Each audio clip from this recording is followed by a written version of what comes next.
السلام عليكم ورحمة الله وبركاته. إن الحمد لله نحمده ونستعينه ونستغفره ونعوذ بالله من شرور أنفسنا ومن سيئات أعمالنا. من يهده الله فلا مضل له ومن يضلله فلا هادي له.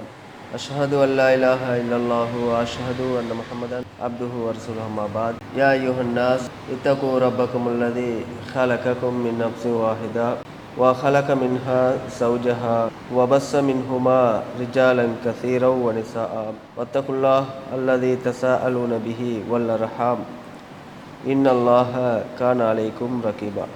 إن أصدق الحديث كتاب الله وخير الحدي حدي محمد وشر الأمور محدثاتها وكل محدثة بدعة وكل بدعة ضلالة وكل ضلالة في النار. எல்லா புகழும் அல்லாஹ் ஒருவனுக்கே உண்டாகட்டுமாக. பேரன்புக்குரிய இஸ்லாமிய சகோதரிகளே, அல்லாஹ்வின் நல்லடியார்களே, அல்லாஹ்வினுடைய மார்க்கத்தை தூய வடிவிலே அறிந்து கொள்ள வேண்டும் என்பதற்காக வேண்டி நம்முடைய நேரங்களை ஒதுக்கிவிட்டு இங்கு நாம் வருகை தந்திருக்கின்றோம். இந்த சந்தர்ப்பத்தில் நபி தோழியர்களுடைய வாழ்வினிலே என்ற ஒரு தலைப்பு தெரிவு செய்யப்பட்டிருக்கிறது. அதாவது நபிகள் நாயகம் ஸல்லல்லாஹு அலைஹி வஸல்லம் அவர்களுடைய மனைவிமார்கள், அதே நேரத்தில் சஹாபிய பெண்களுடைய ஒரு சில வரலாற்று செய்திகளை பகிர்ந்து கொள்வதற்கு நான் ஆசைப்படுகின்றேன். அதற்கு முன்பாக பொதுவாகவே பயான்களில் குர்ஆனுடைய செய்திகளையும் நபிகள் நாயகத்தினுடைய பொன்மொழிகளையும் நாம் அறிந்து கொள்கின்றோம். இந்த சந்தர்ப்பத்தில் வரலாறுகளை நாம் சொல்லுகின்ற போது நமக்கு நிறையவே படிப்பினைகள் ஏற்படுகின்றது. அல்லாஹ் ரப்புல் ஆலமீன் திருமறை குர்ஆனில் சட்டதிட்டங்களே தொடர்ச்சியாக சொல்லுகிறார். இடையில சில அத்தியாயங்கள் மூலமாக நபிமார்களுடைய வரலாறுகளை இறைவன் குறிப்பிடுகிறார். யூசுப் நபியுடைய வரலாறு, மூசா நபியுடைய வரலாறு, சில நல்லடியார்களுடைய வரலாறு, இப்படி நிறைய வரலாற்று செய்திகளை திருமறை குர்ஆனில் இறைவன் குறிப்பிடுகிறார். இந்த வரலாற்று செய்திகளை அல்லாஹ் ஏன் குறிப்பிட வேண்டும், என்ன காரணம் என்றால், வரலாறுகளை நாம் படிப்பதன் மூலமாக நமக்கு நிறைய படிப்பினைகள் இருக்கிறது.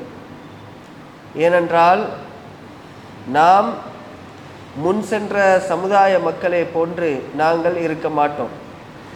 அவர்களுடைய ஈமானிய உறுதி, அவர்களுடைய அமல்களில் இருக்கக்கூடிய ஆர்வம், அல்லாஹ்வுடைய மார்க்கத்தை பிறருக்கு எத்தி வைப்பதில் இருக்கக்கூடிய ஆர்வம், இந்த மாதிரியான விஷயங்கள் நம்மிடத்திலே கிடையாது.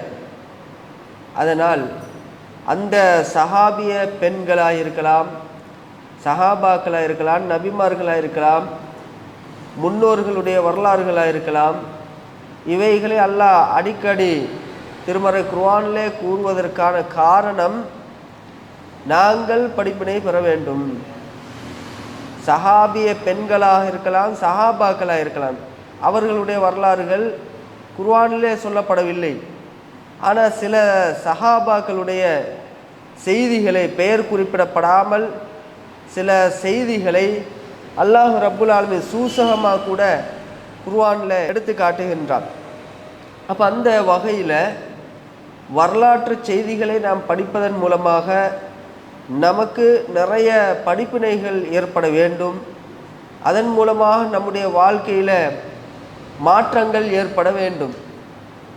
அந்த வகையிலே தான் நபி தோழியர்களுடைய வரலாற்று செய்திகளை இந்த இடத்துல நாம் நினைவுக்கு கொண்டு வர நினைக்கின்றேன். பொதுவாகவே சஹாபிய பெண்களுடைய வரலாறுகளை நாம் நிறைய படித்திருக்கின்றோம். குறிப்பாக சொல்வதாக இருந்தால், சஹாபிய பெண்களுடைய தியாகம் சம்பந்தமாக, அவர்கள் கொள்கையிலே அவர்களிடம் இருக்கக்கூடிய உறுதி, இது போன்ற விடயங்களை நாங்கள் படித்திருக்கின்றோம். நாமெல்லாம் அறிந்த சம்பவம் தான் சுமையா ரலியல்லாஹு அன்ஹாவுடைய வரலாறு. இந்த பெண்மணியை பற்றி நாம் அதிகம் படிச்சிருக்கிறோம். அப்போ சுமையா ரலியல்லாஹு அன்ஹா அவர்களை போன்று இன்னும் நிறைய சஹாபிய பெண்கள் பல வகையான தியாகங்களை செய்திருக்கிறார்கள்.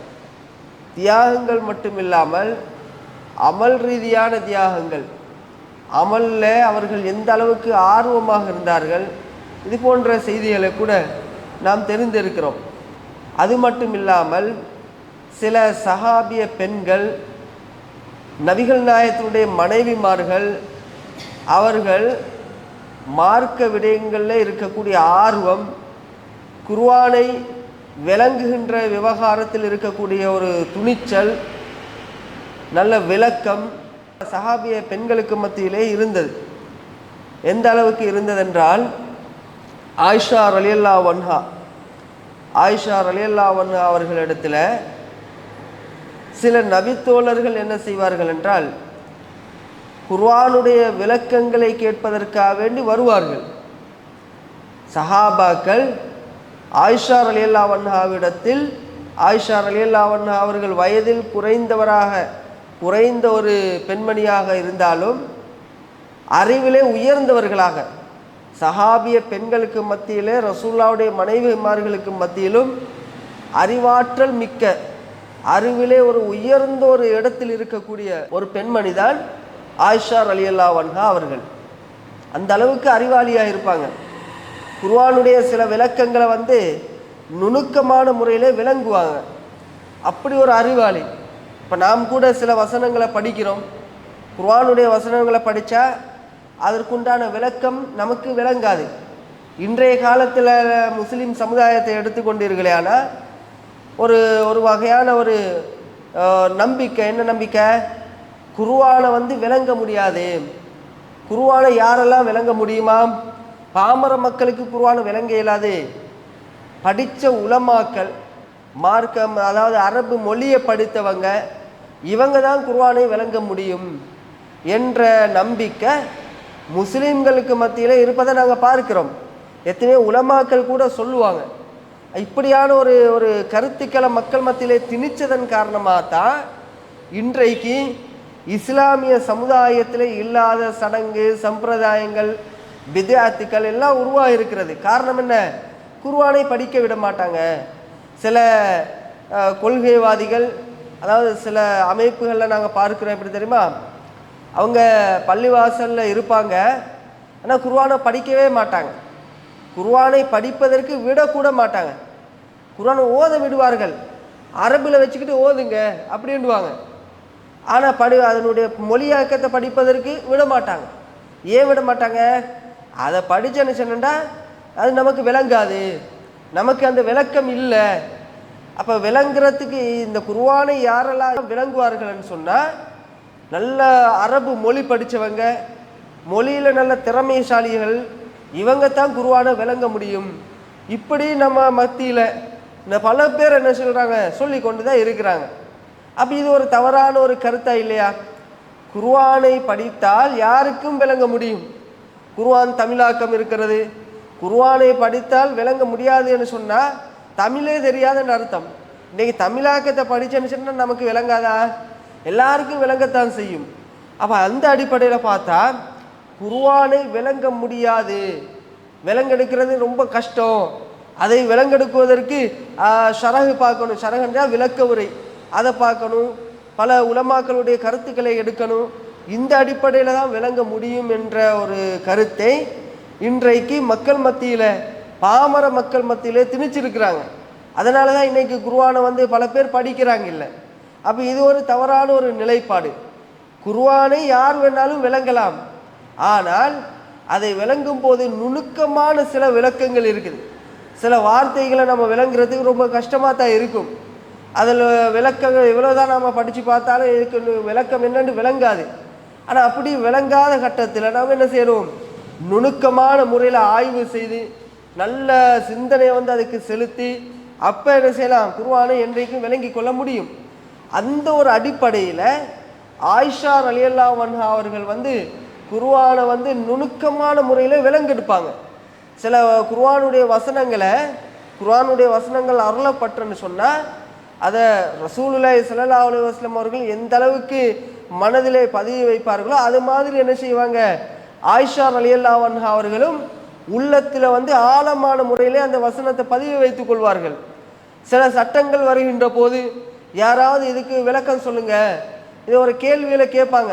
சஹாபாக்கள் கேள்விகள் வந்து கேட்பாங்க. குறிப்பா ஆயிஷா ரலியல்லாஹு அன்ஹா அவங்கள வந்து நாடி வருவார்கள். எதுக்கு வருவாங்க? இந்த வசனத்துக்கு விளக்கம் இவங்க தான் சொல்லுவார்கள், இவர்களுக்கு தான் அந்த விளக்கம் தெரியும் அப்படின்ற அடிப்படையில் ஆயிஷா ரலியல்லாஹு அன்ஹா அவர்களிடம் வந்து சில நபித்தோழர்கள் என்ன செய்கிறாங்கன்னா விளக்கம் கேட்பாங்க. இதுக்கு என்ன விளக்கம் என்று சொல்லி. அப்போ அந்த அளவுக்கு விளக்கங்களை வந்து நுணுக்கமாக சொல்லக்கூடிய வகையில் ஒரு அறிவாற்றல் மிக்கவர்களாக ஆயிஷா ரலியல்லாஹு அன்ஹா அவர்கள் இருந்தார்கள். ஒரு சந்தர்ப்பத்தில் மஸ்ரூக் என்று சொல்லக்கூடியவர், இவர் என்ன செய்கிறாருன்னு சொன்னால், ஒரு தாபி, இவர் என்ன செய்கிறாருன்னு சொன்னால், ஆயிஷா ரலியல்லாஹு அன்ஹா அவங்கள்ட்ட வர்றாங்க. வந்து ரசூலுல்லாஹ் பற்றி சில கேள்விகளை கேட்குறாங்க. ரசூல்லா மேராஜ் பயணம் போனாங்களா இல்லையா, அந்த மேராஜில் நடந்த விஷயங்களை வந்து கேள்வியாக கேட்குறாங்க. என்ன கேட்குறாங்கன்னு சொன்னால், ரசூலுல்லாஹ் மேராஜ் போனாங்க, அப்படி மேராஜ் போன நேரத்தில் அல்லாவை வந்து நேரில் பார்த்தாங்களா, அல்லாவை ரசூலை பார்த்துட்டு வந்தாங்களா? ஏன்னா மேராஜுடைய பயணத்தில் வந்து அல்லாவை பார்க்கல, அது நமக்கே தெரியும், ஏன் பார்க்க முடியாதுன்னு சொல்லி எல்லாருக்கும் தெரிஞ்ச ஒரு விஷயந்தான். ஆனால் அதை இவர் விலங்கெடுக்காம ஆயிஷா ரலியல்லாஹு அன்ஹா அவங்கள்ட்ட கேட்குறாங்க, அல்லாவை பார்த்தாங்களா, பார்த்துட்டா வந்திருக்கிறாங்க அப்படின்னு கேட்குறாங்க. அப்போ இதை கேட்டதோட ஆயிஷா ரலியல்லாஹு அன்ஹா அவர்கள் சொல்கிறார்கள், லகது கஃபஷாரி, இந்த கேள்வியை கேட்டதோட என்னுடைய ரோமங்களெல்லாம் அப்படியே புல்லரிச்சு விட்டது. அப்படி வந்ததோட திடுக்கிட்டு நின்றாங்க, அந்த ரோமங்கள் எல்லாம் புல்லரிச்சு போனது அப்படின்னு ஆயிஷா ரலியல்லாஹு அன்ஹா சொல்லிட்டு, உங்களுக்கு 3 கேள்விகளை தான் கேட்டாங்க, அந்த 3 கேள்விகளுக்கு உண்டான விளக்கம் அவருக்கு தெரியாது, ஆனால் ஆயிஷா ரலியல்லாஹு அன்ஹா அவங்களுக்கு தெரியும். தெரிஞ்சாலும் அந்த 3 கேள்விகளை பற்றி விளங்க முடியாத அளவுக்கு இவர் இருக்கிறாரு, அப்படிதான் அர்த்தம். இதை கூட விளங்க முடியாதா அவங்களுக்கு, அதனால என்னுடைய உடம்புல வந்து அப்படி புல்லரிச்சு போய்விட்டது என்று சொல்லி அவங்க சொல்லிட்டு அந்த 3 கேள்விகளுக்கு உண்டான விளக்கங்களை வந்து ஆயிஷா ரலியல்லாஹு அன்ஹா அவர்கள் வந்து குர்ஆனிலிருந்தே சொல்லி கொடுக்குறாங்க. அப்போ குர்ஆனுடைய வசனம் கூட சில நேரம் அவருக்கு தெரியாமல் இருக்கலாம், அல்லது தெரிந்து அதை பற்றி சிந்திக்காமல் இருக்கலாம். அந்த வகையில் அந்த 3 கேள்விகளையும் கேட்குறாங்க. அதில் முதல் கேள்வி தான், ரசூலுல்லாஹ் அல்லாவை பார்த்தாங்களா, அல்லாவை பார்த்துட்டு வந்தாங்களா என்று முதல் கேள்வி. அப்போ அதுக்கு ஆயிஷா ரலியல்லாஹு அன்ஹா அவர்கள் என்ன பதில் சொல்கிறாங்கன்னா, மன் ஹத்தஸ குன்ன ஃபகத் கதப, இந்த மாதிரி யார் சொல்கிறார்களோ, அல்லாவை பார்த்ததாக யார் சொல்வார்களோ அவர்கள் பொய்யுரைத்து விட்டார்கள், பொய் சொல்லி விட்டார்கள். அப்படி அல்லாவை பார்க்க முடியாது. இப்போ அல்லாவை பார்க்க முடியாது என்பதற்கு என்ன ஆதாரம், எதன் அடிப்படையில் அல்லாவை பார்க்க முடியாது என்று சொன்னால், உடனே குர்ஆனுடைய வசனத்தை எடுத்து போட்டுறாங்க ஆயிஷா ரலியல்லாஹு அன்ஹா அவர்கள். என்ன வசனத்தை சொல்றாங்கன்னா, லா துத்ரிகுல் அப்சார் வஹுவ யுத்ரிகுல் அப்சார், இந்த கண்களால் அல்லாவை பார்க்க முடியாது, ஆனால் அல்லாஹ்வோ மனிதர்களை பார்த்து கொண்டு இருக்கிறான், இந்த வசனம். அப்போ அல்லாவை பார்க்க முடியாது என்று சொல்லி ஒரு குர்ஆனுடைய வசனத்தை எடுத்து போட்டு அந்த சஹாபி, அந்த மனிதருக்கு ஆயிஷா ரலியல்லாஹு அன்ஹா அவர்கள் விளக்கம் சொல்கிறார்கள். இன்னொரு வசனத்தை சொல்கிறார்கள், வமா கான லி பஷரின் அய்யுகல்லிமஹுல்லாஹு இல்லா வஹ்யன் அவ் மின் வராஇ ஹிஜாபின், அல்லாஹ்வும் ஒரு மனிதனும் பேசுவதாக இருந்தால் நேருக்கு நேர் இருந்து பேச மாட்டான். அல்லாஹ் சொல்றான், நேருக்கு நேரடியாக இருந்து, இப்போ நான் உங்களோட நேருக்கு நேர் இருந்து பேசிட்டு இருக்கிறேன், இந்த மாதிரி அல்லாஹ் பேச மாட்டான். அல்லாஹ் மனிதர்களோடு எல்லாம் எப்படி பேசுவான்னு சொன்னால், ஒன்னோ வஹீல பேசுவான், வஹி அறிவிச்சு மனிதர்களோடு அல்லாஹ் பேசுவான், அல்லது திரைக்கு அப்பால் இருந்து அல்லாஹ் பேசுவான். திரைக்கு அப்பால் நின்று பேசின ஒரு நபி யாரு இந்த உலகத்தில்? மூசா அலைஹிஸ்ஸலாம் அவர்கள். மூசா அலைஹிஸ்ஸலாம் அவர்களோடு அல்லாஹ் வந்து உரையாடினானா இல்லையா? ஆனால் அது திரைக்கு அப்பால் இருந்து. மூசா அலைஹிஸ்ஸலாம் அல்லாஹ்வை பார்க்கல, அல்லாஹ் பேசுகிற சவுண்டு அவங்களுக்கு கேட்டுச்சு. அப்போ இந்த மாதிரி திரைக்கு அப்பால் இருந்து அல்லாஹ் என்ன செய்வான், மனிதர்களோட பேசுவான், அல்லது வஹி மூலமாக பேசுவான். அந்த வஹியை கொண்டு வந்து கொடுக்கறதே ஜிப்ரீல் தான். அப்போ வஹி மூலமாக அல்லாஹ் ரப்புல் ஆலமீன் பேசுவான். அந்த வகையில் நபிகள் நாயகம் ஸல்லல்லாஹு அலைஹி வஸல்லம் அவர்கள் வஹியில தான் பேசினாங்க, அப்ப நேரடியாக இருந்து பேசல. அப்ப இவர் என்ன கேட்கிறாரு, மேராஜுடைய பயணத்தில் அல்லாவை பார்த்துட்டு வந்தாங்களான்னு சொல்லி கேட்குறாங்க. அப்போ அல்லாவை பார்க்கவும் முடியாது, அல்லாஹ் வந்து நேரில் வந்து பேசவும் மாட்டான், நேரடியாக நேருக்கு நேர் இருந்து பேசவும் மாட்டான் என்று ஆயிஷா ரலியல்லாஹு அன்ஹா அவர்கள் வந்து இந்த 2 வசனங்களையும் எடுத்து போடுறாங்க. அது மட்டும் இல்லாமல் 2வது கேள்வி, அது எப்படி, ரசூலுல்லாவுக்கு மறைவான ஞானம் இருந்துச்சா, ரசூலுல்லாவுக்கு மறைவான ஞானம் இருக்குதான்னு சொல்லி கேட்குறாங்க.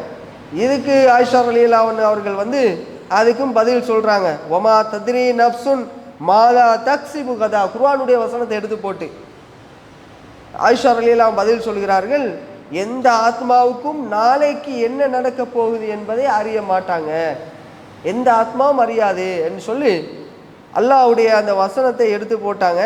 அதாவது 3வது கேள்வியாக ஆயிஷா ரலியல்லாஹு அன்ஹா அவர்களிடத்துல இப்படி ஒரு கேள்வி கேட்குறாங்க.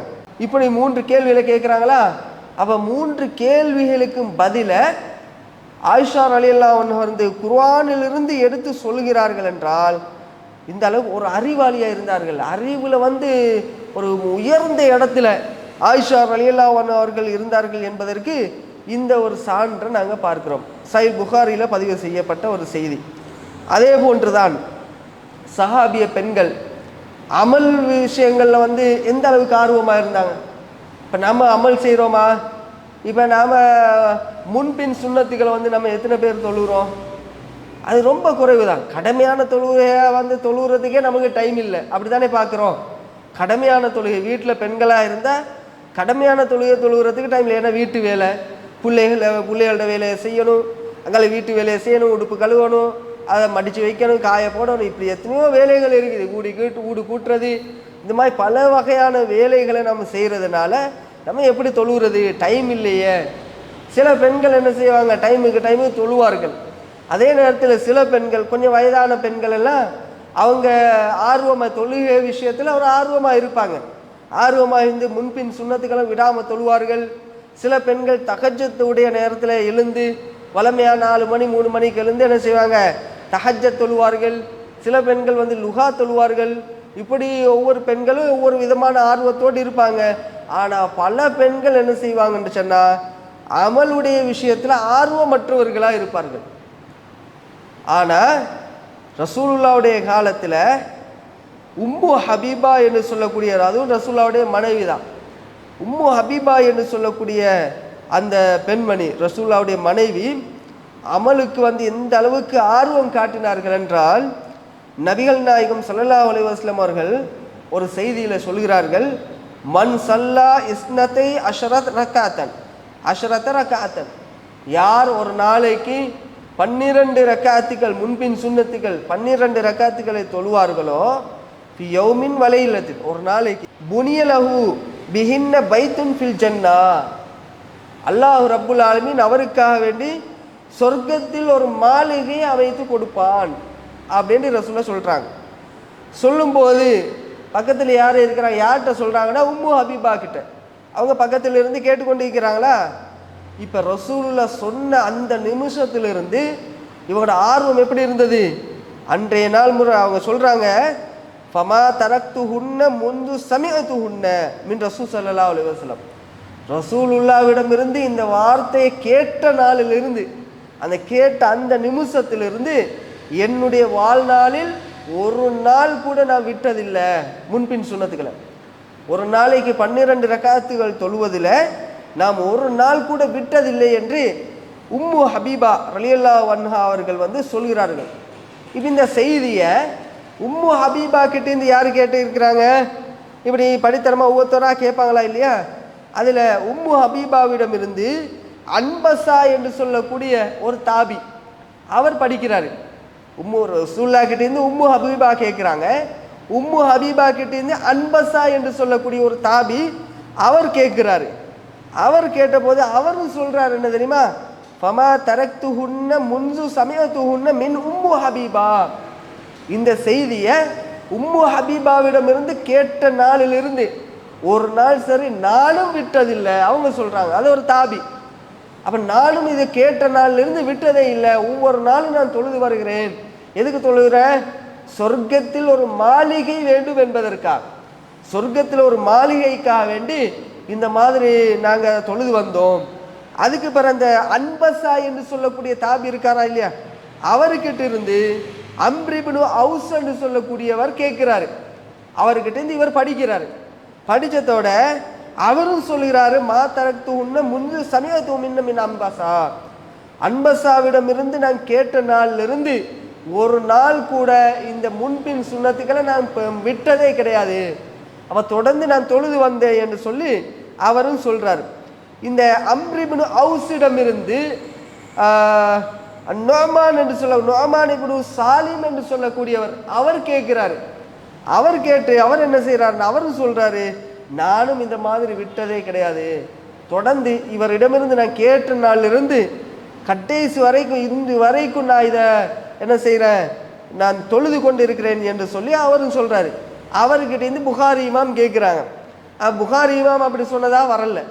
அப்போ இந்த மாதிரி நாம் இந்த செய்தியை பார்க்கிறோம். அப்போ அமலில் ஆர்வமாக இருந்தாங்களா இல்லையா? அப்போ இந்த அளவுக்கு சஹாபிய பெண்கள் என்ன செய்கிறாங்கன்னா அமலுடைய விவகாரத்தில் ஒரு ஆர்வம் உள்ளவர்களாக இருந்தார்கள். அதே மாதிரி தர்மம் செய்கிற விஷயத்தில் பெண்களுடைய நிலைப்பாடு எப்படியெல்லாம் இருந்துச்சு தெரியுமா? நிறைய செய்திகளை நம்ம பார்க்கலாம். நபிகள் நாயகம் ஸல்லல்லாஹு அலைஹி வஸல்லம் அவர்கள் பெருநாளுடைய தினத்தில் என்ன செய்வாங்க, பெருநாள் திடலில் வசூல் பண்ணுறதுக்கு பிலாலை கூட்டி கொண்டு போவாங்க. பிலால் ரலியல்லாஹு அன்ஹு அவர்களை அவர் இப்போ நம்ம சகன் பிடிக்கிற மாதிரி ஒரு துணியண்டை வச்சுக்கிட்டு பிடிப்பாங்க, பிடிச்சிட்டு இருப்பாங்க. எல்லா இடத்துக்கும் போயிட்டு வசூலை பண்ணுவாங்க. பெண்கள் பகுதிக்கு போயிட்டு வசூல் பண்ணுவார்கள். அவன் பெண்கள் பகுதியில் நிறைய பேர் தர்மம் செய்கிறார்கள். தர்மத்தை பற்றி ரசூலுல்லாஹி ஸல்லல்லாஹு அலைஹி வஸல்லம் அவர்கள் ஆர்வம் ஊட்டுகிறார்கள். பெண்களே, நீங்கள் அதிகமாக தர்மம் செய்யுங்க, உங்களை நான் நரகத்தில் அதிகமாக பார்த்தேன்லாம் கருத்தெல்லாம் சொல்கிறாங்க. அப்போ அதிகமான முறையில் நீங்கள் தர்மம் செய்யுங்க, சொர்க்கம் செல்லலாம் என்று ரசூல் ஸல்லல்லாஹு அலைஹி வஸல்லம் அவர்கள் பெண்களுக்கு ஆர்வம் ஊட்டுகிறார்கள்.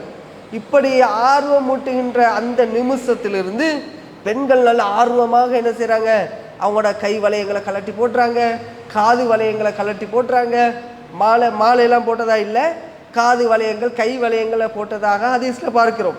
அவையெல்லாம் கலட்டி போட்டுறாங்கன்னு சொன்னால் அந்த ரசூலுல்லாஹ் இப்படி சொல்லிட்டாங்க, சொர்க்கத்தில் இருக்கலாம், தர்மம் செய்தால் சொர்க்கத்துக்கு போகலாம் என்ற ஒரு கருத்தை கேட்டதுனால எந்த அளவுக்கு சொன்னால் ஒரு பேரீச்சம் பழத்தினுடைய துண்டு அளவுக்காவது நீங்கள் தர்மம் செய்து சொர்க்கத்தை பெற்றுக்கொள்ளுங்கள் என்று நபிகள் நாயகம் ஸல்லல்லாஹு அலைஹி வஸல்லம் அவங்க சொல்கிறாங்களா இல்லையா? அப்போ இதெல்லாம் இந்த சஹாபிய பெண்கள் கேட்டு தர்மம் செய்வதற்கு ரொம்ப ஆர்வப்படுவாங்க. இப்போ நம்ம சில இடங்களில் பார்க்குறோம், சில பெண்கள் என்ன செய்வாங்கன்னா, எனக்கு தெரிஞ்ச ஒரு ஊரில், அதாவது சிலாபம் என்ற ஊர், அந்த ஊரில் ஒரு பெரிய காணி ஒன்று எடுத்திருக்கிறாங்க. கிட்டத்தட்ட 1,05,00,000 ரூபாய்க்கு அந்த காணியை வாங்கியிருக்கிறாங்க. வாங்கி இப்போ பல வருடங்கள் ஆகுது. அந்த காணியை எப்படி வாங்கினாங்க தெரியுமா? அந்த காணியை வாங்குவதற்கு முதல்ல தர்மம் செஞ்சவங்க யார் தெரியுமா? ஆள் பேரை சொல்ல முடியாது, ஒரு பெண்மணி தான். அதிலும் குறிப்பாக ஒரு சின்ன வயதுடைய ஒரு பெண்மணி, சிறு வயது பெண்மணி தான் அவங்க தர்மம் செய்வதற்கு முதல்ல ஆரம்பித்தது. எப்படி ஆரம்பிக்கிறாங்க? இப்படி தர்மம் விஷயமாக அவங்க அறிவித்தல் செய்து, நான் இந்த மாதிரி நாங்கள் காணி வாங்க வேண்டி இருக்குது, காணி வாங்குவதற்குண்டான நிர்பந்தத்தில் இருக்கிறோம், நமக்கு தொழுவதற்கு இடம் கிடையாது என்றெல்லாம் நிறைய அறிவித்தல் செய்த பிறகு அந்த கூட்டத்துக்கு மத்தியில் பெருநாளுடைய தினத்தில் தான் அறிவித்தல் செய்கிறாங்க. அப்படி கூட்டத்துக்கு மத்தியில் முதல்ல கொண்டு ஒரு மோதிரத்தை கொண்டு அப்படி போட்டது யாரு? ஒரு பெண்மணி தான். ஒரு சின்ன புள்ளை ஒன்று தான், ஒரு சின்ன பிள்ளை மோதிரத்தை கொண்டாந்து அப்படி போட்டாங்க. அப்படி போட்ட பிறகுதான் பல பெண்கள் என்ன செஞ்சாங்க, ஒருத்தராக அவங்களோட காது வளையங்களை போட்டாங்க, மாலையை போட்டுறாங்க, அங்கால இப்படி நகை என்னெல்லாம் இருக்குதோ அதெல்லாம் கொண்டாந்து போடுறாங்க. பெண்களுடைய காசு தர்மமே அந்த இடத்துல குமிஞ்சிருச்சு. அதுக்கு பிறகு இன்னொருத்தர் என்ன செய்கிறாரு, ஒரு ஆண் ஒரு வேனை கொடுக்குறாங்க, தன்னுடைய 50 லட்சம் பெறுமதியான ஒரு வேனை அப்படியே அந்த காணியை வாங்க கொடுக்குறாங்க. அப்போ இந்த மாதிரி முறையில் தான் அந்த காணி வசூல் செய்யப்பட்டுச்சு. இப்போ இந்த உலகத்தில் நம்ம பார்க்குறோமா? ஆனால் சஹாபிய பெண்கள் எப்படி இருந்தாங்க?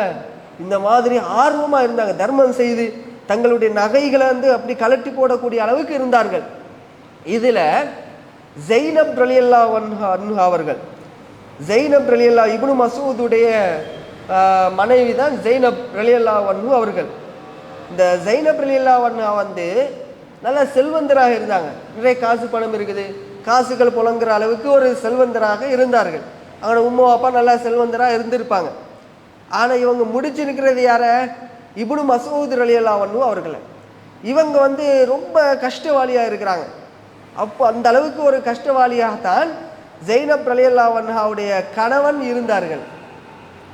இப்போ என்ன நடக்குதுன்றா, ரசூலுல்லாஹ் இப்படி அறிவித்தல் செஞ்சதோட இப்போ அவங்களுக்கு தர்மம் செய்யணும், எப்படியாவது தர்மம் செய்யணும். ஆனால் ஒரு மனசுக்குள்ள ஒரு குறுகுறுத்தல், மனசு கேட்குறதுல எப்படி நான் செய்கிறது, வெளியில் போயிட்டு நான் எப்படி தர்மம் செய்யலாம்? ஏனென்றா என்னுடைய கணவனும் ரொம்ப ஏழையாக இருக்கிறாங்க, அவ்வளோ கஷ்டப்படுகிறார்கள்.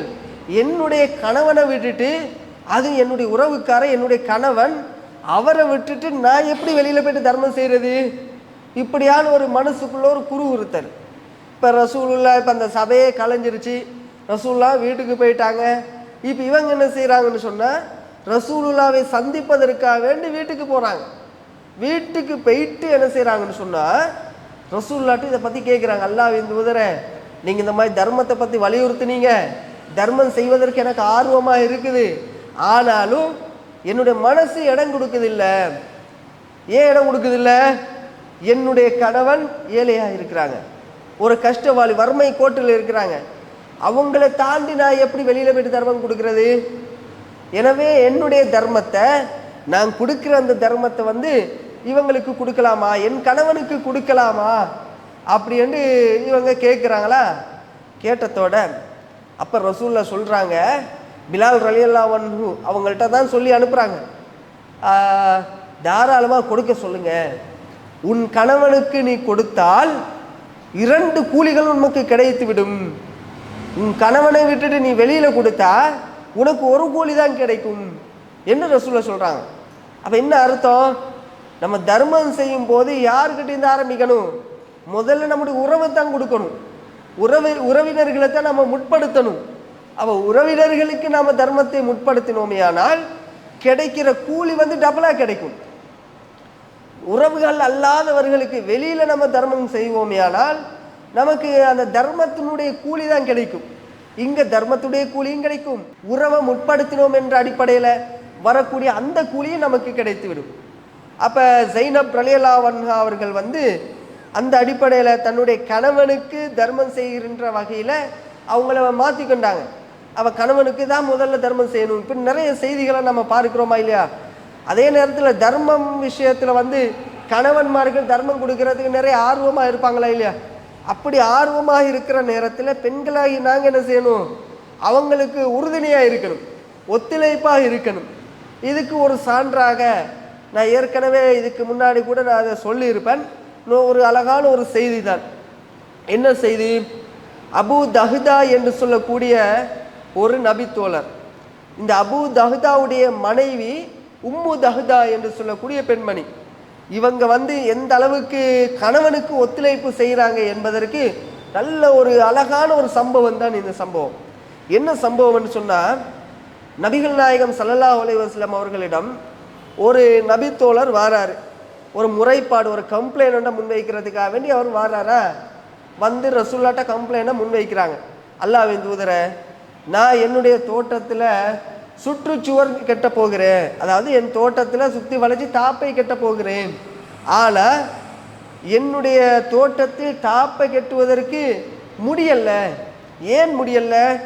என் தோட்டத்தோட இன்னாருடைய தோட்டம் இருக்குது, அந்த தோட்டத்தில் ஒரு பேரீச்ச மரம் இருக்குது, அவங்களோட பேரீச்ச மரம் என் பக்கம் சாய்ந்திருப்பதனால தாப்பை வந்து கெட்ட முடியல, அது ரொம்ப சிரமமாக இருக்குது.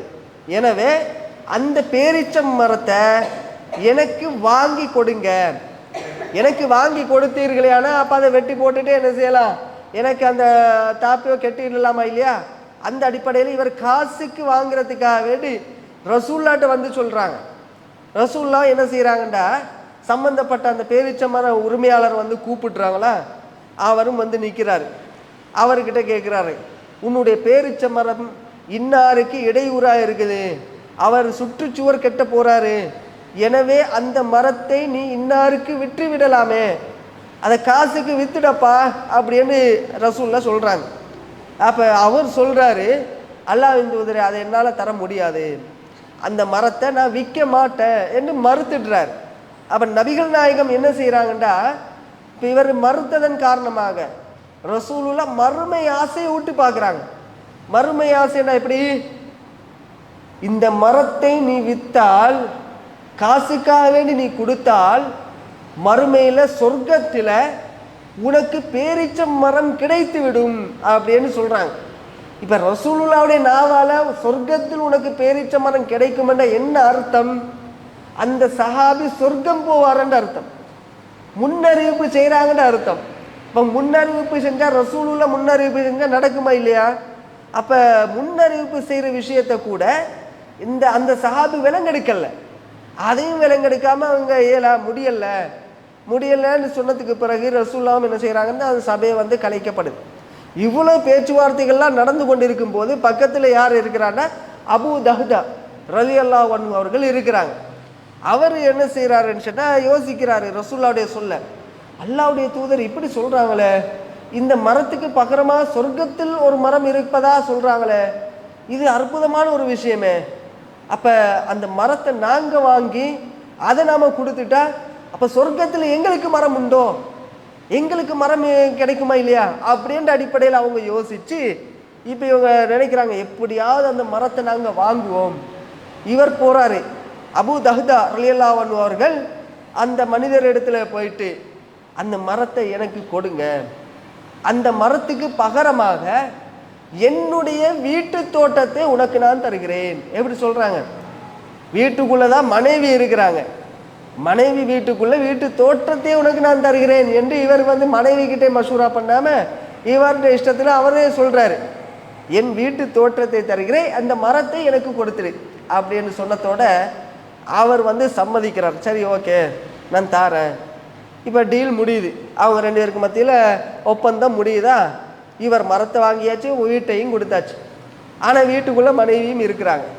கொடுத்துட்டு இவர் என்ன செய்யறாரு, அபூ தஹ்தா ரலியல்லாஹு அன்ஹு அவர்கள் என்ன பண்றாங்கன்னா, அந்த மரம் யாருக்கு தேவைப்பட்டதோ அவர்கிட்ட போயிட்டு, இந்த மரத்தை நான் வாங்கிட்டேன், காசுக்கு வாங்கிட்டேன், ஆனா உங்களுக்கு அந்த மரம் இப்ப தேவைப்பட்டிருக்குது, எனவே நான் அந்த மரத்தை உங்களுக்கே தருகிறேன். மரத்தையும் அவருக்கு கொடுத்துட்டு வர்றாரு. கொடுத்துட்டு அப்பதான் கடைசியா தான் ரசூலுல்லாஹ்ட்ட போறாங்க, அல்லாஹ்வின் தூதரே நீங்க இப்படி ஒரு விஷயம் சொன்னீங்க, அந்த மரத்தை நான் வாங்கினேன்னு சொன்னதோட ரசூலுல்லாஹ் உடனே என்ன செய்யறாங்கன்னா, அப்படியா நல்ல விஷயம், அந்த மரத்தை நீ இன்னாருக்கு கொடுத்துருக்கலாமே, இவருக்கு இன்னாருக்கு தேவைப்படுது, அவருக்கு அந்த மரத்தை கொடுத்துடுவனே சொன்னதோட இவர் சொன்னார், அல்லாஹ்வின் தூதரே நான் அவருடைய வீட்டுக்கு போயிட்டு மரத்தை நான் கொடுத்துட்டு வந்துட்டேன், அந்த மரம் எனக்கு தேவையில்லை, யாருக்கு தேவைப்பட்டதோ அவருக்கு நான் கைமாற்றம் செய்து விட்டேன். இப்ப ரசூலுல்லாஹி ஸல்லல்லாஹு அலைஹி வஸல்லம் அவங்க இந்த நபித்தோழருக்கு அபூ தஹ்தாவுக்காக வேண்டி பிரார்த்திக்கிறாங்க. எப்படி பிரார்த்திக்கிறாங்கன்னு சொன்னா, கம்மின் இதுக்கின் லவ்வாஹதும் பி அபி தஹ்தா, சொர்க்கத்துல அபூ தஹ்தாவுக்காக குலைகள் தொங்குற அளவுக்கு எத்தனையோ பேரிச்ச மரங்கள் காத்து கொண்டு இருக்கிறது. எப்படி சொல்றாங்க, அப்ப அபூ தஹ்தாவுக்காக வேண்டி சொர்க்கத்துல மரங்கள் இருக்குதுன்னு சொன்னா இவங்க சொர்க்கம் போவாங்க, இந்த வார்த்தையை தான் அவங்க கேட்க ஆசையா இருந்தாங்க. இந்த ஒரு வார்த்தைக்காக வேண்டி சொர்க்கத்தில் ஒரு மரம் கிடைக்கும், சொர்க்கம் கிடைக்கும் என்ற அந்த ஆர்வத்துக்காக வேண்டி அபூ தஹ்தா என்ன செய்யறாருன்னு சொன்னா, அந்த மரம் தன்னுடைய வீட்டு தோட்டத்தையே விற்பனை செய்து விட்டு இப்படி ஒரு ஆர்வமான முறையில ஆசையோடு, சொர்க்க ஆசையோடு அபூ தஹ்தாவுடைய நிலை இருந்தது. ஆனா உம்மு தஹ்தாவுடைய நிலையை யோசிச்சாங்களா? உம்மு தஹ்தா அபூ தஹ்தாவுடைய மனைவி, அவங்க வேற வீட்டில் இருக்கிறாங்க. இதெல்லாம் முடிஞ்ச பிறகு ரசூலுல்லாஹ்டையும் போன பிறகுதான் கடைசியாக உம்மு தஹ்தா கிட்டக்கு இவர் போறாரா. அங்க போனா இங்க என்ன நடக்குது, அங்க யுத்தம் நடந்துச்சா? இந்த காலத்துல இந்த சம்பவத்தை அப்படியே நாம இந்த காலத்தோடு கொஞ்சம் ஒப்பிட்டு பாருங்களேன். இப்படியான ஒரு சம்பவம் இந்த காலத்துல நம்ம வீட்டுல நடக்குதுன்னு வச்சுக்கோங்க, நடந்தா என்ன ஆகும்? நான் எல்லா பெண்களையும் குறையா சொல்லல, ஒரு சில பெண்கள் அப்படி இருக்கிறாங்க, பெண்களுடைய மனநிலை அப்படித்தான் இருக்குது. கணவன்மார்களுக்கு ஒத்துழைப்பு செய்யாமல் இருக்கக்கூடிய அந்த பெண்களுக்கு நாங்கள் சொல்லுகிறோம், அப்போ இந்த காலத்தில் இப்படியான ஒரு சம்பவம் நடந்ததோட என்ன நடக்கும்னா வீட்டில் ஒரு பெரிய யுத்தமே நடக்கும், பெரிய போராட்டமே நடக்கும், பூகம்பம் வீட்டுக்குள்ளே வெடிச்சிருக்கும். வருவாங்க, இந்த தும்பு கட்டு பொல்லை எடுத்துக்கிட்டு வருவாங்க கணவனுக்கு அடிக்கிறதுக்கு. என்ன வார்த்தை கேட்பாங்க தெரியுமா? உங்களுக்கு என்ன வேற வேலையே இல்லையா, நீங்கள் என்ன பெரிய தர்ம கர்த்தாவோ அப்படின்னுலாம் கேட்டுருவாங்க. நீங்கள் எப்படி எங்களோட வீட்டை வந்து நீங்கள் தர்மம் செய்வீங்க, எங்களோட காணியை நீங்கள் எப்படி தர்மம் செய்வீங்க? எங்களுடைய காணியை வந்து காணியில் ஒரு 5 பேச்சஸை 10 பேச்சஸ் இருக்கிறேன்னு சொன்னால் 15 பேச்சஸ் இருக்கிறேன்னா அதில் ஒரு 5 பேச்சஸை எனக்கு கேட்காம என்னிடத்தில் கேட்காம பள்ளிவாசலுக்கு நீங்கள் எப்படி கொடுக்கலாம் கேட்பாங்களா இல்லையா? யுத்தமே நடக்குமா இல்லையா? அந்த பெண்மணியை சமாளிக்கிறதுக்கு இவங்க பாடாப்படுவாங்க. அப்போ இப்படிப்பட்ட கணவன்மார்கள் தர்மம் செய்வதற்கு ரொம்ப ஆர்வமாக இருப்பாங்க. ஆனால் அந்த ஆர்வத்துக்கு முட்டுக்கட்டையாக நம்ம பெண்கள் இருக்கிறவரை பார்க்குறோமா இல்லையா? அப்போ இந்த மாதிரி ஒரு தடைக்கல்லாக தர்மம் செய்வதற்கு முட்டுக்கட்டையாக நாங்கள் இருந்து விடக்கூடாது. ஆனால் உம்மு தஹ்தா ரலியல்லாஹு அன்ஹா அவர்கள் எப்படி இருந்தாங்க தெரியுமா? இவங்க போயிட்டு சொல்கிறாங்க, யா உம்மு தஹ்தாவே உஹ்ரிஜி மினல் ஹாயித்தி, இந்த வீட்டிலிருந்து இந்த தோட்டத்திலிருந்து நீ வெளியேறி வந்து விடு. ஏனென்றால் இந்த வீட்டையும் தோட்டத்தையும் நான் சொர்க்கத்தில் ஒரு மரத்துக்காக வேண்டி, அல்லாஹ்வுடைய தூதர் இப்படி சொன்னாங்க, நடந்த சம்பவத்தை எடுத்து சொல்கிறாங்க. அல்லாஹ்வுடைய தூதர் இப்படி சொல்லிட்டாங்க, அப்போ அந்த சொர்க்கத்தில் கிடைக்கிற அந்த மரத்துக்காக வேண்டி என்னுடைய இந்த உலகத்தில் இருக்கக்கூடிய தோட்டத்தை நான் தர்மம் செய்து விட்டேன், எனவே வீட்டிலிருந்து வெளியே வந்து விடு என்று சொன்னதோட அவங்க ஒன்றும் தும்முக்கட்ட பொருளையோ எதையும் எடுத்துகிட்டு வரல. சிரிச்சுக்கிட்டே வெளியே வந்து கணவனுடைய கையை பிடிச்சிட்டு அவங்க வெளியே வர்றாங்க. கணவனுடைய கையை பிடிச்சி கொண்டே வீட்டிலிருந்து அவங்களும் சேர்ந்து வெளியே வர்றாங்க. 2 பேரும் வெளியே, இவங்க இழுத்துக்கிட்டு வராங்க, கணவன் அவங்களை இழுத்துட்டு வர வேண்டியிருக்குது. ஆனால் என்ன நடக்குதுன்னு சொன்னால் மனைவி கணவனை இழுத்துக்கிட்டு வெளியே வர்றாங்க. இந்த வார்த்தையை கேட்டதோட வெளியே வந்து சொல்கிறார்கள், நீங்கள் ரொம்ப அருமையான வியாபாரம் செஞ்சிட்டீங்க, சூப்பர் வியாபாரம். இந்த ஹதீஸ்ல அப்படி வருது, நீங்கள் சூப்பர் வியாபாரம் செஞ்சிட்டீங்க. ஏன், என்ன சூப்பர் வியாபாரம்? சொர்க்கத்தில் கிடைக்கிற ஒரு மரத்துக்காக வேண்டி, சொர்க்கத்துக்காக வேண்டி இந்த உலகத்தில் உங்களுடைய தோட்டத்தை நீங்கள் கொடுத்துட்டீங்களே, அதுதான் நீங்கள் செய்த சூப்பர் வியாபாரம், அருமை அருமை என்று சொல்லி அப்படி ஒத்துழைப்போட வெளியே வர்றாங்க.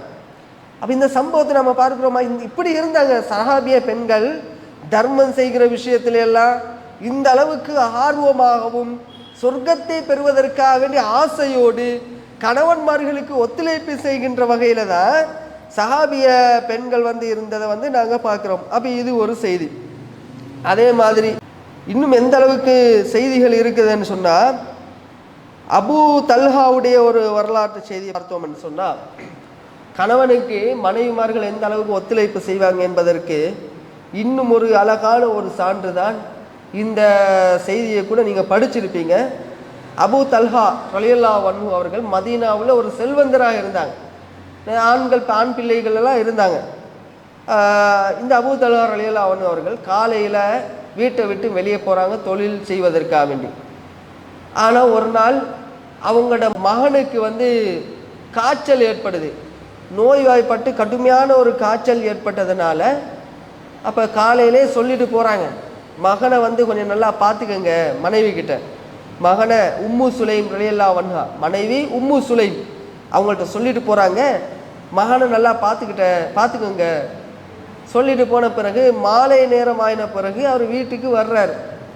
வீட்டுக்கு வந்ததோட மனைவி கிட்ட கேட்குறாங்க, புள்ளையிட நிலைமை என்ன?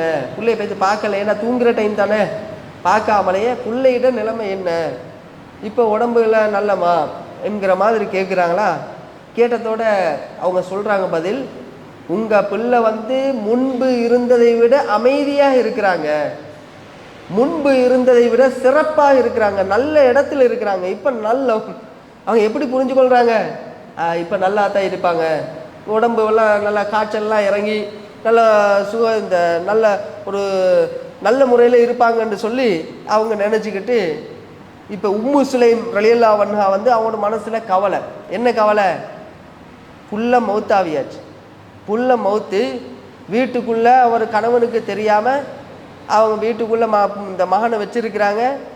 ஆனால் அந்த வீட்டுக்குள் மையத்து இருந்தும் கூட கணவனுக்கு செய்ய வேண்டிய கடமைகளுக்கு முன்னுரிமை கொடுத்தார்கள். அதுதான் அங்கே விஷயம். கணவனுக்கு செய்ய வேண்டிய கடமைக்கு எந்த அளவுக்கு உறுதுணையாக இருந்தார்கள்னு சொன்னால், அவங்க வீட்டுக்குள்ளே வந்து கேட்குறாங்க, கேட்டதோட புள்ள சோமாத்தான் இருக்கிறாங்க, சூசமாக பேசுகிறாங்க, புள்ள நல்லா தான் இருக்கிறாங்க, முன்பு இருந்ததை விட முன்னாடி இருந்ததை விட இப்போ நல்லா தான் இருக்கிறாங்க, இப்படியான கருத்துக்களை சொல்கிறாங்க. அவங்களும் நல்ல ஆறுதலான முறையில் உணவு பரிமாறுகிறார்கள். இரவு உணவை பரிமாறிவிட்டு அன்றைய இரவில் உறங்குகின்ற நேரத்தில் கணவனோடு உம்மு சுலைம் ரலியல்லாஹு அன்ஹா அவர்கள் இல்லற வாழ்க்கையிலும் ஈடுபட்டார்கள். அன்றைய நாளில் வீட்டுக்குள்ள மையத்து, ஆனால் கணவன் வந்து வெளியே போயிட்டு வந்தேன்னு சொன்னால் அவங்களுக்கு எப்படியாவது இல்லற வாழ்க்கையில் ஈடுபடணும், பொதுவாகவே அப்படி இருக்குது. அப்போ இல்லறத்திலும் ஈடுபட்டார்கள். அதற்கும் ஒத்துழைப்பு செய்துவிட்டு அதிகாலை நேரத்தில் தான் அவங்க தூங்கி எழுந்த பிறகுதான் உம்மு சுலைம் ரலியல்லாஹு அன்ஹா அவர்கள் கணவன்கிட்ட சொல்கிறாங்க, உங்களுடைய மகன் இறந்து விட்டாங்க, அடக்கம் செய்து விட்டு வாருங்கள் என்று சொல்கிறார்கள். அப்போ எப்படி இருக்கும்? அபூ தல்ஹா ரலியல்லாஹு அன்ஹு அவர்களுக்கு கோபம் வருது. இதையே நீ முன்னாடி சொல்லவில்லை, இதையே நீ இரவு நேரத்தில் சொல்லல என்று சொல்லி உம்மு சுலைம் வந்து திட்டுகிறார்கள். உடனே ரசூல்லாட்ட போகிறாங்க இவங்க. இப்போ உம்மு சுலைமை ஏசிட்டு ரசூல்லாட்ட வைத்து இந்த நடந்த சம்பவத்தை எடுத்து சொல்ல போகிறாங்க. ஏன்னா அவங்ககிட்ட பார்வையில் எப்படி ஏதோ ஒரு அநியாயம் நடந்துட்ட, மையத்தை வச்சுக்கொண்டு இல்லறத்திலும் ஈடுபட்டுட்டோமே அப்படின்ட்டு அவங்க அதை தப்பான முறைக்கு இந்த நினைத்து கொண்டு இதுக்கு ஏதாவது பரிகாரம் உண்டா என்பதை அறிந்து கொள்வதற்காக வேண்டியோ ஏதோ ஒரு வாயில ரசூல்லாட்ட போய் சொல்கிறாங்க. சொன்னதோட அல்லாஹ் என்ன செஞ்சிட்டான், ரசூல்லாவுக்கு வஹி அறிவிச்சு விட்டான். இந்த நடந்த சம்பவத்தை அல்லாஹ் வஹியாக அறிவித்து அப்போ ரசூலுல்லாஹி ஸல்லல்லாஹு அலைஹி வஸல்லம் அவர்கள் உடனே சொல்கிறார்கள், நேற்று இரவில் நடந்த அந்த சம்பவத்தில் அல்லாஹ் வந்து மகிழ்ச்சி அடைந்து விட்டான். அல்லாஹ் மகிழ்ச்சி அடைந்த என்ன அர்த்தம்? நடந்த சம்பவம் வந்து ஏற்றுக்கொள்ளப்பட்டது, அது ஒன்றும் தப்பு கிடையாது. அப்போ மனைவி உம்மு சுலைம் ரலியல்லாஹு அன்ஹா அவர்கள் அந்த நடந்து கொண்ட அந்த முறை இருக்குதா இல்லையா, அது அல்லாஹ்விடத்தில் ஏற்றுக்கொள்ளப்பட்ட ஒரு விஷயம். ஏனென்றால் புல்ல மௌத்தாகினால், இந்த மரண தருவாயில் இருந்தாலும் மௌத்தாகி இருந்தாலும் கணவனுக்கு செய்ய வேண்டிய கடமையில் முன்னுரிமை கொடுக்க வேண்டும் என்பதை இந்த சம்பவம் நமக்கு காட்டுது. அப்போ அந்த அடிப்படையில் உம்மு சுலைம் ரலியல்லாஹு அன்ஹா அவர்கள் வந்து மனசில் கவலையை வைத்து கொண்டும் கூட இன்றைக்கு அந்த அளவுக்கு கணவனுக்கு ஒத்துழைப்பு செஞ்சாங்கண்டா எப்படி நாங்கள் இருக்கிறோமா? எங்கட நிலைமை அப்படி இருக்குதா? இப்போ வீட்டில் வந்து பிள்ளைக்கு உடம்பு சரியில்லைன்னு வைங்களேன், பிள்ளைக்கு உடம்பு சரியில்லை, கணவன் வேற ஏதோ வேலை பழுவில் இருப்பார், கூலி வேலை செய்கிற ஆளாக இருப்பார். கூலி வேலை செய்கிறேன்னா எவ்வளோ கஷ்டம், அது எவ்வளோ சிரமப்படுறாங்க. அப்போ கூலி வேலையோ அல்லது ஆஃபீஸ் வேலைன்னு சொன்னால் தலைக்கு நிறைய வேலை இருக்கும். அந்த அளவுக்கு அதாவது ஒரு கஷ்டமான வேலை தான். எந்த ஒரு தொழிலை எடுத்துக்கொண்டாலும் கஷ்டம்தான். அவ்வளோ கஷ்டப்பட்டு கொண்டு இருக்கும்போது இவங்க வந்து கால் பண்ணி, என்னங்க வாங்க, சீக்கிரமாக வாங்க, எதுக்கு பிள்ளைக்கு உடம்பு சரியில்லை, மறந்து கூட்டின்னு போகணும், இங்கே வாங்க வாங்க வாங்க என்று 1000 பயணம் கோலை பண்ணி அவங்களை எப்படியாச்சும் வர வச்சுடுவாங்க. வந்து பார்த்தா பிள்ளைக்கு என்னது, வெறும் சளி மட்டும்தான், மூக்கால கொட்டுது, ஏதோ ஒரு சின்ன நோய். இந்த சின்ன நோய்க்காக வேண்டி இவ்வளோ கஷ்டப்பட்டு இத்தனை கோல் எடுத்து வர வைக்கிற நிலைமையை இன்றைக்கு நாம் பார்க்கிறோமா இல்லையா? இப்படித்தான் இன்றைக்கு பெண்களுடைய நிலைமை இருக்குது. அப்போ இந்த அளவுக்கு பெண்கள் கணவனோட நடந்து கொள்கின்ற விஷயத்தில் ஒத்துழைப்பு செய்கிறாங்களா? இல்லை. அப்போ சஹாபிய பெண்கள் வந்து இந்த அளவுக்கு ஒத்துழைப்பு செய்தார்கள் என்றால், மையத்தை வைத்து கொண்டே இல்லற வாழ்க்கையில் ஈடுபடுகிறார்கள் என்றால் எப்படி இருந்திருக்கும் கொஞ்சம் யோசிச்சு பாருங்க. ஆனால் நாங்கள் அப்படி இருக்கிறோம், நம்முடைய பெண்கள் அப்படி இருப்பாங்களா? இன்றைக்கு அப்படி இருக்க மாட்டாங்க. அப்போ அந்த வகையில் சஹாபிய பெண்களுடைய நிலையை வந்து நாங்கள் பார்க்கின்றோம். அதே போன்று இன்னொரு செய்தி தான், நமக்கெல்லாம் தெரிஞ்ச செய்தி தான், அதே அபூ தல்ஹாவுடைய சம்பவம் தான். அதுவும் இன்னும் சில அறிவிப்புகளில் வந்து அபூ தல்ஹாவுடைய பேர் குறிப்பிடப்படலை. ரசூல்லா கிட்ட ஒரு விருந்தாளி வராங்களா, ஒரு விருந்தாளி வர்றாங்க, பசியோடு வருகிறார்கள், வயிறெல்லாம் ஒட்டி போயிருக்குது. ரசூல்லாட்ட வந்து சாப்பாடு கேட்குறாங்க. உடனே ரசூல்லா பள்ளிவாசலில் இருக்கும்போது தான் உடனே ரசூல்லாவுடைய வீட்டுக்கு ஆள் அனுப்புகிறாங்க, ஏதாவது வீட்டில் சாப்பாடு இருந்தால் எடுத்துகிட்டு வாங்கன்னு சொல்லி. வீட்டுக்கு போயிட்டு பார்க்குறாங்க, எல்லா மனைவிமார்களும் ஒரே பதிலை தான் சொல்கிறாங்க. ரசூல்லாவுடைய மனைவிமார்கள் அத்தனை பேரும் ஒரே பதிலை தான் சொல்கிறாங்க. உண்மை நிலை அதுதான், பொய் சொல்லலை. என்ன சொன்னாங்க? மனஅனா இல்லல் மா, தண்ணியை தவிர வேறு எதுவும் எங்களோட வீட்டில் இல்லை. அதுதான் உண்மை நிலைமை. அவ்வளோ ரசூல்லாவும் அருமை கோட்டில் தான் இருந்தாங்க. அப்போ ரசூல் ஸல்லல்லாஹு அலைஹி வஸல்லம் அவர்கள் உடனே சஹாபாக்கள்கிட்ட கேட்குறாங்க, இந்த தோழருக்கு யாராவது உணவளிப்பீங்களா, இரவில் யாராவது உங்களில் உணவளிக்க முடியுமான்னு கேட்டபோது ஒரு நபித்தோழர் சொல்கிறார், அல்லாஹ்வின் தூதரே நான் உணவளிக்கிறேன், அவரை என்னுடைய விருந்தாளியை விட்டுடுங்க. அப்போ அவர் என்ன செய்கிறாரு, அந்த விருந்தாளியை தன்னுடைய வீட்டுக்கு அழைத்து கொண்டு போகிறாங்க. வீட்டு நிலைமை என்னன்னு சொல்லி இவங்க பார்க்கல, ஆனாலும் வீட்டில் ஏதாவது சாப்பாடு கிடைக்கும் என்ற அடிப்படையில் இவங்க கூட்டி கொண்டு போகிறாங்க. கூட்டி கொண்டு போனால் உடனே வீட்டில் வந்து இரவு நேரத்தில் பிள்ளைகளும் இருக்கிறாங்க. மனைவி கிட்ட சொல்கிறாங்க, ரசூலுல்லாவுடைய விருந்தாளி வந்திருக்கிறாங்க, அதனால் விருந்தாளியை நாங்கள் உபசரிக்கணும், ஏதாவது சாப்பாடு இருந்தால் கொண்டு வந்து வெய், சாப்பாடு பரிமாறு என்று அந்த சஹாபி சொல்கிற போது அவனோட மனைவி என்ன செய்கிறாங்கண்டா, உடனே சொல்கிறாங்க, எங்கள் வீட்டில் பிள்ளைகளுடைய சாப்பாட்டை தவிர வேறு எதுவும் இல்லை, எங்களுக்கே சாப்பாடு இல்லை, எங்கள் 2 பேருக்கும் கூட சாப்பாடு இல்லை, ஆனால் பிள்ளைகளோட சாப்பாடுண்டா இருக்குது என்று சொன்னதோட அபூ தல்ஹா சொல்கிறார்கள், அப்படியா, பிள்ளைகளை வந்து நீ தூங்க வச்சிடு, அவங்களுக்கு சாப்பாடு கொடு, இன்னைய தினத்தில் சாப்பாடு கொடுக்க தேவையில்லை, அவங்கள வந்து தூங்க வச்சு அந்த சாப்பாட்டை கொண்டு வந்து பரிமாறும் போது எனக்கும் சேர்த்து ஒரு தட்டு கொண்டு வா. அப்போ நானும் அவரோடு உட்கார்றேன், உட்கார்ந்து நான் திங்கிறதுக்கு அப்படி முற்படுகின்ற போது, அவருக்கு உணவை வச்ச பிறகு நானும் உட்கார்ந்து திங்கிறதுக்கு முற்படுகின்ற போது லைட்டு, அதாவது அந்த விளக்கை அணைத்து விடு, விளக்கு அணைச்சுன்னா என்ன திங்கிறத ஒன்றும் விளங்க இருட்டாக இருக்கும். அப்போ நான் திங்கிற மாதிரி ஒரு பாவனையை ஏற்படுத்துகிறேன், நடிக்கிறேன் சொன்ன மாதிரி என்ன செய்கிறாங்கன்னா 2 பேருமே நடிக்கிறாங்க. பிள்ளைகளை நிஜமாவே அவங்கள சாப்பாடு இல்லாமல் தூங்க வச்சுட்றாங்க. அதுக்கு பிறகு அந்த பிள்ளைகளுடைய சாப்பாட்டை கொண்டு வந்து வைக்கிறாங்க, இவருக்கும் ஒரு தட்டை கொடுக்குறாங்க, லைட்டையும் அணைச்சிட்றாங்க, அணைச்சத்தோட இவங்க சாப்பிட்ற மாதிரி நடிக்கிறாங்க. அப்போ இந்த மாதிரி ஒரு சம்பவம் நடக்குது. இந்த சம்பவத்துக்கு முழு ஒத்துழைப்பாக அந்த சஹாபியுடைய மனைவி இருந்தார்கள் என்று சொன்னால் இப்படி நாங்கள் இருக்கிறோமா? கொஞ்சம் கற்பனை பண்ணி பாருங்க. இந்த விஷயத்திலும் அல்லாஹ் ரப்புல் ஆலமீன் மகிழ்ச்சி அடைகிறான் என்று சொன்னால், அல்லாஹு தாலா இவங்கட இந்த சஹாபாக்களுடைய விஷயத்தில் 2 பேருடைய விஷயத்தில் தான் அல்லாஹ் ஒரு வசனத்தை அருளுகிறான். ஒமை யூக்க ஷுஹ நப்சிஹி ஃபௌலாயிக முல், அப்படி வருது. அதாவது யார் வந்து கஞ்சத்தனம் கொள்கிறார்களோ அவர்கள் வந்து வெற்றி பெற மாட்டார்கள் என்று வருது. அப்போ என்ன விளங்குதுன்னு சொன்னால், சஹாபிய பெண்கள் சஹாபாக்களுடைய விஷயத்தில் எல்லா வகையிலும் ஒத்துழைப்பு செய்தார்களா இல்லையா? எல்லாத்துக்கும் மேலாக ஹதீஜா ரலியல்லாஹு அன்ஹா அவங்கள நாங்கள் பார்க்குறோம். இஸ்லாத்தினுடைய ஆரம்ப கட்டத்தில் நபித்துவம் வந்த போது ரசூலுல்லாவுக்கு நபித்துவம் கிடைக்குது, ஆனால் வந்தவர் யார் என்று தெரியாது. தெரியாமலே நடுநடுங்கி பயந்தவர்களாக ஹிரா குகையில் இருந்து ரசூலுல்லாவுடைய வீட்டுக்கு போகிறாங்க, தன்னை மனைவி கிட்ட போகிறாங்க. எதுக்கு மனைவி கிட்ட போகிறாங்கன்னு சொன்னால், மனைவி கிட்ட ஆறுதல் கிடைக்கும், அதுக்காக வேண்டி போகிறாங்க. போயிட்டு நடந்த ஸ்டோரியை, நடந்த சம்பவத்தை எல்லாத்தையும் சொல்கிறாங்க. அதுக்கு பிறகு இவங்களுக்கு யார் வந்தன்னு கூட இவங்களுக்கும் தெரியாது. அப்போ அந்த இடத்துல ரசூலுல்லாவை எப்படி ஆறுதல் படுத்தினாங்கன்னு சொன்னால், இவ்வளோ பயந்து நடுநடுங்கி வந்திருக்கிறாங்க. உடனே அவங்க என்ன செய்கிறாங்க, எதையுமே சொல்ல விடலை. ரசூலுல்லாட்டின்னு எதையும் சொல்லாதீங்க, முதல்ல உட்கார்ந்துருங்கன்னு சொல்லி உட்கார வைக்கிறாங்க. இப்போ நாம் பார்க்குற மாதிரி யாராவது ஒரு வெறுவெறுப்பாக வர்றாரு, மாச்சலோடு வர்றாரு, அல்லது பயந்து வர்றாங்க. அப்படி பயந்து வருகின்ற 2 நாளைக்கு முன்னாடி ஒருத்தரை நாங்கள் பார்த்தோம். அவருக்கு ஏதோ ஒரு நோய், ஒரு மந்த மாதிரி ஒரு நோய், திடீரென்று நல்லா இருந்தவர் திடீரென்று அப்படி புல போகிறாரு, அப்படி புல போகிற மாதிரி இருக்குது, திடுக்கிட்டு நிற்கிறாரு. அப்போ அவரை நம்ம வந்து என்ன செய்ய, உட்கார்றதுக்கு இடமே கிடையாது, கையில் வச்சுக்கிட்டு இருந்தால் அப்போ தட்டை மாதிரி நட்டுங்கிறாரு. உடனே இப்போ என்ன செஞ்சோம், ஒரு புட்டுவத்தை கொண்டு வந்து உட்கார வச்சோம். உட்கார வச்சதோடு அப்படியே அமைதி அடைஞ்சார். இது நம்ம பார்க்குறோம்.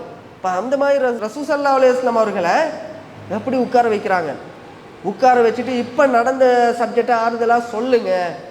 பிறகு ரசூல்லாம் எடுத்து சொல்கிறாங்களா, சொன்ன பிறகு தான் அதுக்கு பிறகு அவங்க எப்படி ஆறுதல் படுத்துகிறாங்கன்னு சொன்னால், நீங்கள் கவலைப்படாதீங்க, இன்னக்க லா தஸிலுர் ரஹிம, நீங்கள் உறவுகளை பேணி நடக்கிறீங்களா இல்லையா? ரசூலுல்லாவுடைய நற்குணங்களை பற்றி அவங்க எடுத்து சொல்கிறாங்க.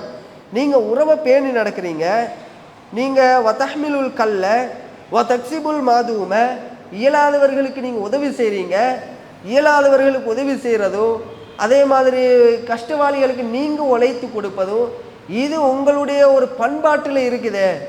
இதை சொல்லி ஆறுதல் படுத்துகிறாங்க ரசூல்லாவை. இப்படியெல்லாம் சொல்லி ஆறுதல் படுத்திய பிறகுதான் அதுக்கு பிறகு வரக்கத்து இப்னு நௌஃபல் ஹதீஜா ரலியல்லாஹு அன்ஹாவுடைய சாச்சாவிடம் அவங்கள்ட்ட கூட்டிக்கணும் போய் இதுக்கு என்ன விளக்கம் என்றெல்லாம் கேட்குறாங்க. இப்போ எதுக்கு நான் இந்த சம்பவத்தை சொல்கிறேன்னு சொன்னால், ஹதீஜா ரலியல்லாஹு அன்ஹா அவர்கள் ரசூலுல்லாவுக்கு இப்படி ஒரு ஆறுதலான முறையில் நடந்து கொண்டார்களா இல்லையா? வெறுப்பாக வந்தாங்க, பயந்து நடங்கி வந்தார்கள். அந்த அல்லாஹ்வுடைய தூதரை எப்படி அழகான முறையில் அவங்கள ஆறுதல் படுத்துகிறாங்க, மன அமைதி பெற வைத்தார்கள். மன அமைதியை எந்த ஆண்களும் விரும்புவார்கள். எந்த ஆண்களும் வீட்டில் வேலை விட்டு அப்படியே வீட்டுக்கு வந்ததோட அந்த ஆண்கள் எதை எதிர்பார்ப்பாங்க? மனைவியுடைய ஆறுதலை எதிர்பார்ப்பாங்க. வந்தோடனே ஒரு காஃபியை ஊற்றி கொடுக்கறது. சில நேரம் சில ஆண்கள் அப்படியே மனைவியோட மடியில் கொஞ்சம் படுக்கிறத கூட அது அப்படி ஒரு மன ஆறுதலை எதிர்பார்ப்பாங்களா இல்லையா? இந்த மாதிரி ஒரு அவங்களுக்கு ஆறுதல் கொடுக்குற வகையில் தான் பெண்களுடைய நிலைப்பாடு இருக்கணும். அப்போ சஹாபிய பெண்களுடைய நிலை இருந்தது, ரசூல்லாவுடைய மனைவிமார்களுடைய நிலை இருந்தது. எனவே அன்பார்ந்த சகோதரிகளே, இந்த மாதிரி இன்னும் நிறைய செய்திகளை நம்ம பார்க்க முடிகிறது. சஹாபாக்கள், சஹாபிய பெண்கள் நபித்தோழர்களுக்கு உறுதுணையாக இருந்தார்கள், ஒத்துழைப்பாக இருந்தார்கள், எல்லா விஷயத்திலும் ஒத்துழைப்பாக இருந்தார்கள். குறிப்பாக கொள்கை விவகாரத்தில் கடுமையான முறையில் ஒத்துழைப்பாக இருந்தார்கள். இப்போ நாம் இந்த காலத்தில் கொள்கை விவகாரத்தில் பல பெண்களை பார்க்குறோம், எந்த விதமான ஈடுபாடும் கிடையாது, ஒரு ஆறுதலுங்க ஒரு ஆர்வமும் கூட கிடையாது. இப்படியான பெண்களை இன்றைக்கு நம்ம சமுதாயத்தில் பார்க்கிறோம். இன்னும் அப்படி இல்லாமல் நாம் என்ன செய்யணும்? கொள்கையிலும் ஆர்வம் கொள்ளணும். உங்களுடைய கணவன்மார்களுக்கு நீங்கள் என்ன செய்யணும்? ஒரு உறுதுணையாக இருக்கக்கூடிய ஒரு நிலைகளுக்குள்ள உருவாக்கி கொள்ள வேண்டும். அது மட்டும் இல்லாமல் இங்கு நடக்கிற இந்த மாதிரியான நிகழ்ச்சிகளுக்கு நீங்கள் வருகின்ற போது எப்படியாவது ஒருவரை கூட்டிக்கிட்டு வருவதற்கு ஒரு ஆர்வம் கொள்ளுங்க. அதற்குண்டான நன்மையை அல்லாஹ்விடத்தில் பல மடங்களை நீங்கள் அடைந்து கொள்ளலாம். எனவே அன்பார்ந்த சகோதரிகளே, நாம் எதையெல்லாம் கேட்டோமோ இந்த மாதிரி வரலாற்று செய்திகளை, நபி தோழியர்களுடைய வரலாற்று செய்திகளை அறிந்து கொண்டு இதன் மூலமாக நம்முடைய வாழ்க்கையிலும் நிறைய மாற்றங்களை ஏற்படுத்தி கொள்ள வேண்டும் என்று கூறி என்னுடைய உரையை நிறைவு செய்கிறேன். வாஹிர் தவானா அல்ஹம்துலில்லாஹி ரப்பில் ஆலமீன்.